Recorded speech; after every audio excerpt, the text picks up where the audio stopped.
This episode brought to you by HelloFresh. Delicious pre-measured ingredients and simple chef-made recipes delivered to your doorstep every week. Also brought to you by DraftKings, the official daily fantasy partner of the NFL.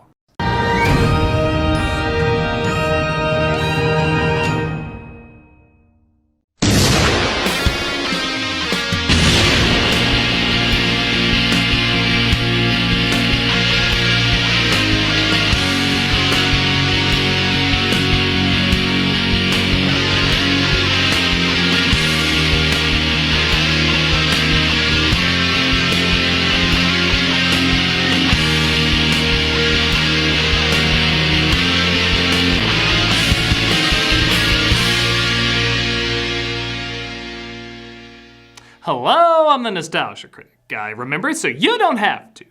We've talked about Cinderella on this show before. We've talked about Disney DVD sequels as well. So it only figures we talk about the Cinderella DVD sequel that involves time travel, hypnotism, evil doppelgangers, cat people, and human-eating pumpkin monsters. That's actually pretty fun.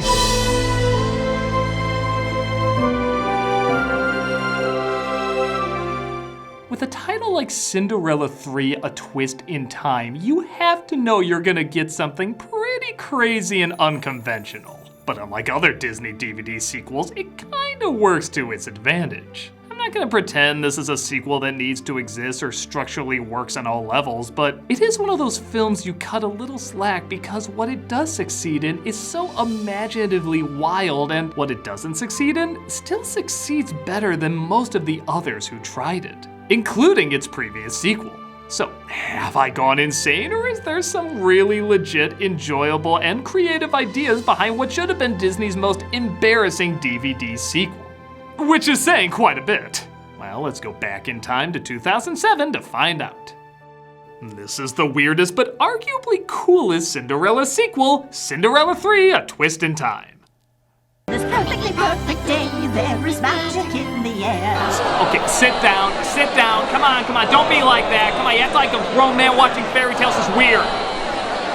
Okay, so admittedly, the film does start off kinda lame, giving you the intro you'd think a generic Disney DVD sequel would give you. Cinderella, voiced by Jennifer Hale, in a bouncy song with a pretty dress and cute animals singing along. Even the fairy godmother's spells don't seem to have a curfew anymore.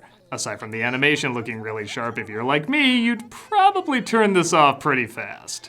Things turn around though when Cinderella's stepsister, Anastasia, played by Tress MacNeille, stumbles across the fairy godmother's magic wand. Well, not stumbles across, the godmother literally throws it to her. Isn't that like a cop losing his gun? I feel like she'd be more cautious over such a dangerous weapon. Our troubles are over! Anastasia takes the wand to her stepmother, Lady Tremaine, played by Susanne Blakeslee, and her sister Drusilla, played by Russie Taylor. A stick. Ooh, let's beat her with it. Not gonna lie, that version of the film would also be very entertaining. They quickly figure out the power it possesses when it accidentally turns Lucifer into the reason I don't do shrooms anymore, and the godmother tries to get it back, but she's accidentally turned into a statue. It's from this point on the film pretty much belongs to the villains. Like the original, the filmmakers know the importance of a good villain. Lady Tremaine is one of the great Disney villains, and this film takes total advantage of the fact that they have her in this. It's like they said, take the evil from this one smile and utilize it in every single shot. Anytime she's on screen, you can feel the animators fighting over who draws her. She looks so fucking badass in every moment. Though I will admit, even her heightened wickedness can't make this sound cool. I call upon all the forces of the universe. Bippity boppity boo! Some words are just so Disney, even a Disney villain can't toughen them up. She turns back time, and honestly, all they have to do is show a clock going backwards. But no, we have to emphasize to all the little kids, happily ever after horribly never happened. The imagery here is great, with everything being taken away from our heroes and being brought back to the moment when the glass slipper arrived at their home. It's almost like they can feel their happy lives being ripped from them right before they forget it even happens. What a twisted idea. Get ready, this is your second chance. With take two this time, Anastasia tries once more to have the slipper fit her foot. Why do I feel like next to Ka and Tinkerbell's butt, that's a highly searched image? Tremaine uses the wand to make the shoe fit, and Okay, maybe 2 images from this movie are highly searched. Like before, Cinderella escapes from the attic, but it's too late. The prince's new bride has been found. Whatever you think happened last night was a dream. Yeah, remember that lame opening few minutes? Most of the film is this. And just to be clear, a magic spell doesn't put everything back to the way it was later. This is officially canon. For all intents and purposes, this movie is how Disney's Cinderella now ends. It retcons a lot, but knowing that a Disney fairy tale goes this mean against the proven formula, I'm sorry, I gotta admire the balls this movie has. Oh, and, clean up that broken glass. You know, we never do see her and Frollo in the same room. They really let the pain sit with you too. I especially like this shot where you don't even see Cinderella's face. You don't need to. The heartbreak of the moment is already felt so strongly. It's like that minute of her crying after her dress was destroyed stretched out to an hour 15 movie. I found more than just a storybook romance. She sings another uplifting song about going after her dream, but even that has kind of a cryptic subtext. She's trying to convince herself that she's not crazy, that there was a fairy godmother and she danced with a prince. Was it nothing more than a dream? When you think about it, it's the feel-good, thank God I'm not a fucking loon song. So even when it seems like light Disney, there's still a bit of a dark edge to it. She realizes she can convince the prince that it was her at the ball that night, so she tries to sneak in through the servants' entrance. And yeah, LeFou is the first gay Disney character, my ass. Oh, movie, don't act like you didn't have a pro-gay vibe from the beginning. Meanwhile, the prince, get this, has more than 3 lines. Well, she was the one. You think there's only one woman in the whole kingdom who wears a size 4.5? I actually remember the king pushing the whole shoe thing originally. You'll try this on every maid in my kingdom. This slipper may fit any number of girls. That's his problem. Maybe the time-changing wand didn't like that part, I don't know. Anastasia is brought to the prince, but he clearly doesn't remember her. Am I in the right room? Well, there seems to be, a little mix-up here. I'm the voice of the Little Mermaid prince? I should really help ruin those sequels. Tremaine uses the wand to convince him that he did fall in love with her, and also that he should marry her right away. Oh no, Lucifer, hide! He's one of the only animals who can't talk. What the hell are you worried about? Your Highness, hello.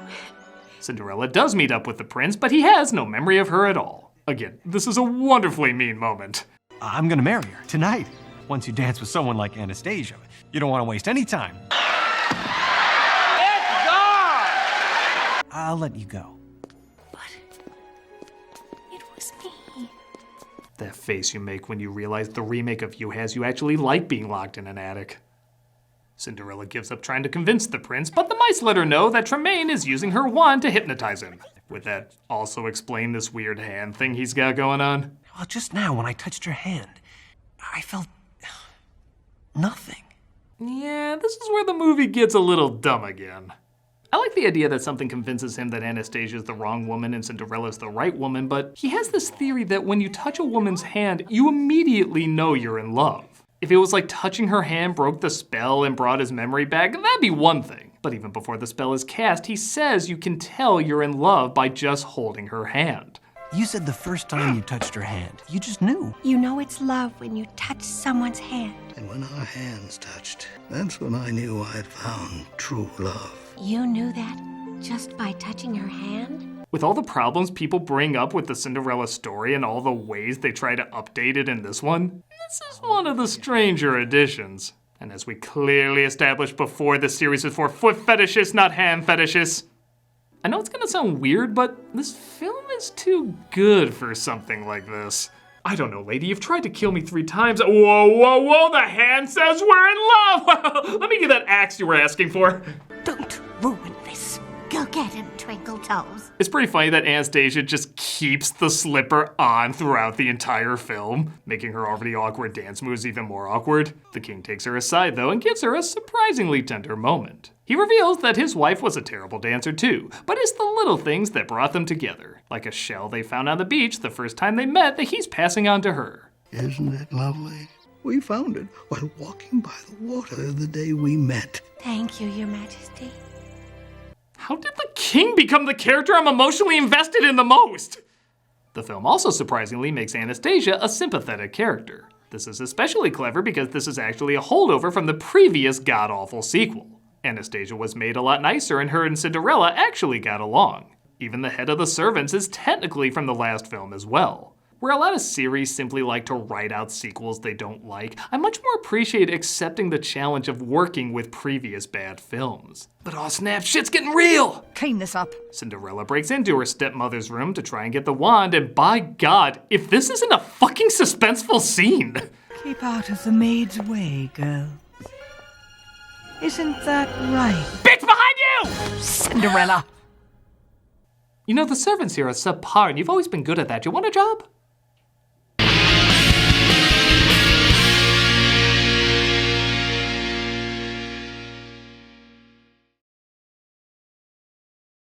Look at him. He used to be such a good boy, but now he's not.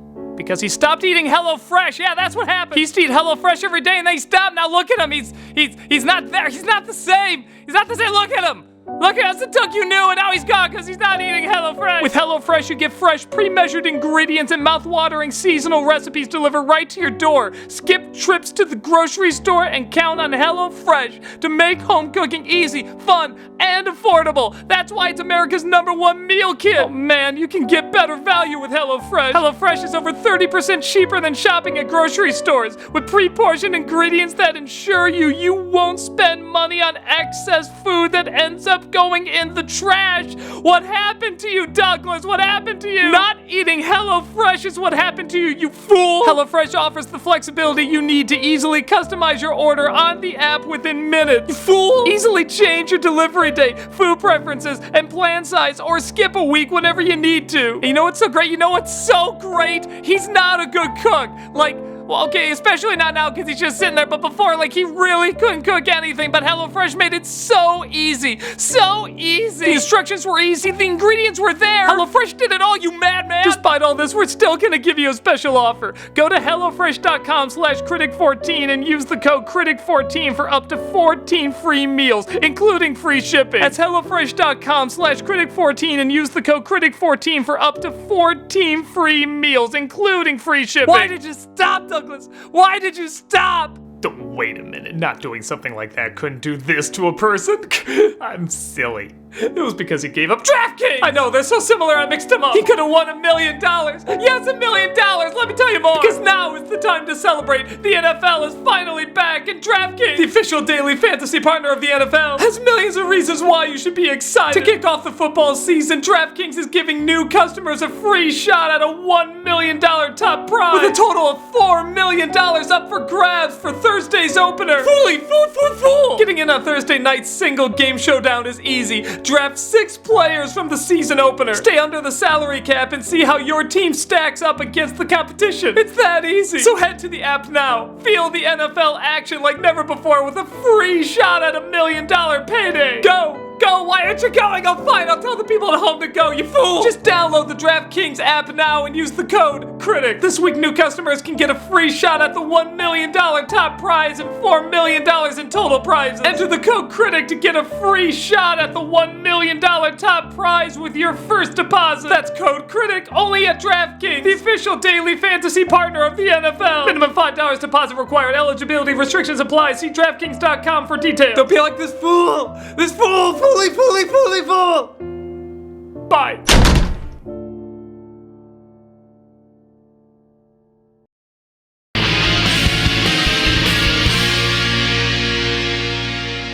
Tremaine discovers Cinderella snuck in, but her and the mice grab the wand and run away. You'll find the cat is consistently the scariest thing in this movie. Tremaine sicks the guards on them and she's unable to use the wand before she's caught. Poor child. Obviously out of her mind. You'll see she's taken care of? Personally, Your Highness.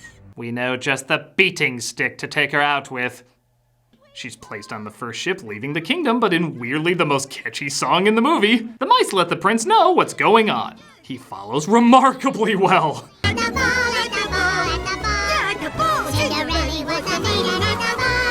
And this is why I shouldn't drink hand sanitizer. Well, if you can't trust mice, who can you trust? Thus, he sets off to find Cinderella. Don't worry, he explains it to his dad. You're about to be married! But the talking mice say she's the wrong girl. Fucking hand sanitizer! I forbid you to take another step down these stairs! Okay. Okay, zippy animation on the prince is kind of disturbing.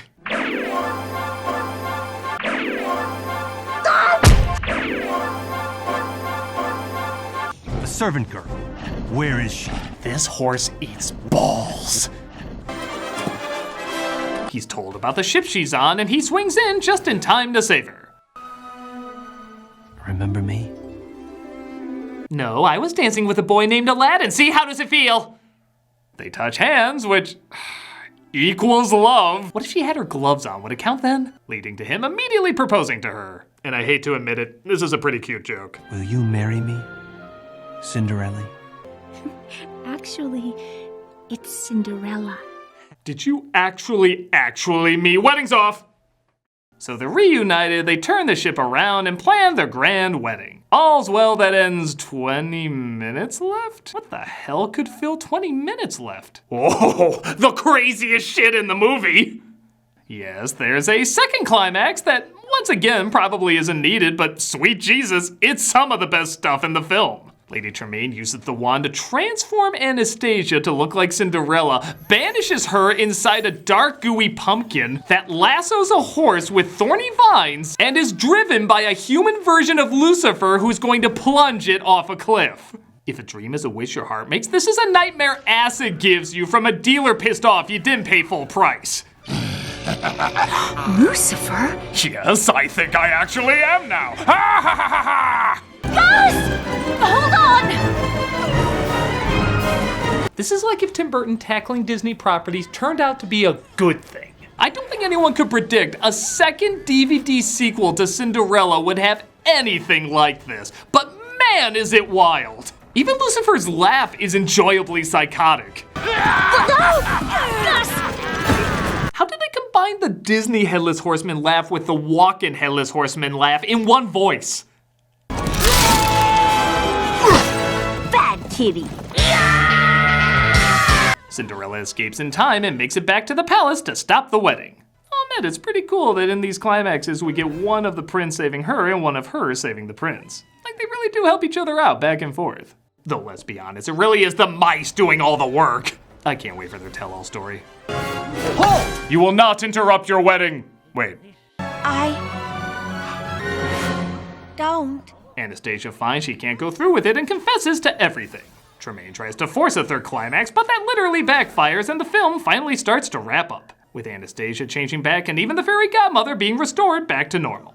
The king is like, I'm done. I'm gonna talk to Dishware so I can be put in an insane asylum. I do. They're finally married. Anastasia's presumably given life, but not beheaded. And a lovely screensaver of the castle plays us out. And that was Cinderella III. I can't act like it's warranted, but it sure is entertaining. Yes, it technically messes with the original, and yes, there's some big elements that straight up don't work, but what does work is so creative, dark, twisted, yet often still charming. The animation looks great, which compared to other DVD sequels is refreshing. The villains, who are often the best part of a Disney film, are given a ton of screen time, and I legit wanted to know what was gonna happen by the end. Is it crazy? Yeah. Does it feel like it was made as a cash grab? You can never escape that. But for a film that should have been dead in the water, this team really worked hard to come up with something that was original, likable, and very imaginative. I can't act like this is one of the great sequels, but I can say that it far exceeded most people's expectations. For a film that should have been as soulless as an empty shoe, there was surprisingly quite a bit that filled it out. I'm a nostalgia critic guy, remember? So you don't have to. Bad kitty.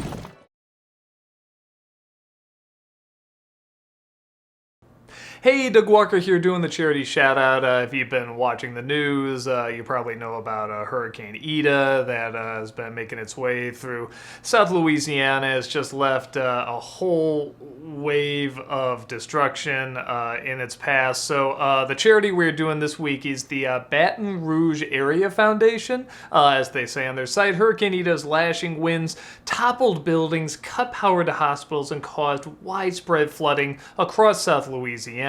Relief organizations in Louisiana are pretty good at taking care of their people, but once in a while, storms like Hurricane Ida stretch their resources. So your one contribution to the foundation's disaster relief and recovery fund will help many organizations provide water and food, as well as medicine and shelter to people across South Louisiana with a 4-star rating on Charity Navigator. This is a way for you to really help out, even if you're far away. So definitely check them out. If you go to their site, at the very top, there's a little thing that says, this little bar that says if you want to donate directly to the people helping Hurricane Ida, you can click on that. But you can look through the site to find other stuff you can donate to. I highly recommend definitely clicking on the one that helped victims of Hurricane Ida, though. So definitely check it out. See what you can do. If you don't have money to spend, just spread the word, as always, and show the good that people are doing, and maybe that can spread to other